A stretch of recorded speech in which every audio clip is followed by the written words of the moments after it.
The title of this mini podcast is Burst of Air. I think we can all agree screen doors let in air while keeping the flies out.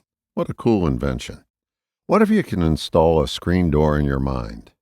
It could let in the air but keep out those pesky gnats, or if you live in Florida, the no-see-ums.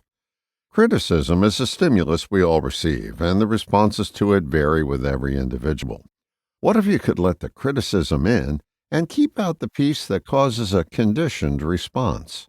The piece to screen out is the solid meaning that we attach to the criticism. When someone criticizes you, they're giving you an assessment based on their angle of view. We tend to take it personally, but when you think about it, it's only a burst of air.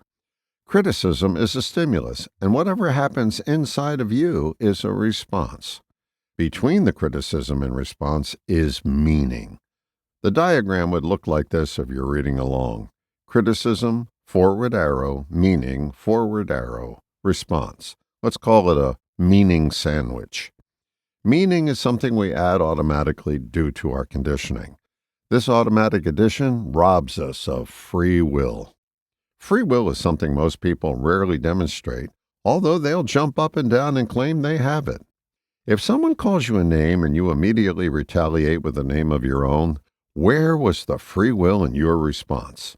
It was sidestepped by the lightning-quick meaning that you attached to the name you were called. So, let's pretend that someone calls you a fuzzy-bellied lint licker. Your normal response may be to respond in kind.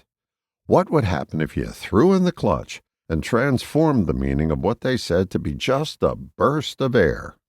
What meaning does a burst of air have? None. It's just a burst of air. My guess is you would have a different response to a puff of air than you would to a name that you've added meaning to. This practice is a conditioning exercise. Condition yourself to have the free will that's always available but hardly ever used. Think of your screen door as a meaning converter. It takes something that seems solid and turns it into something that isn't. It's like a transformation of a heated ice cube to steam. You do have a choice. You can take the automaticity out of your response and take the meaning down a notch, or you could escalate it to the Hatfield and McCoy proportions. You do have a choice. Choosing takes practice and flexibility, and it's worth it. Remember this, the person who's more flexible has more options. All the best, John.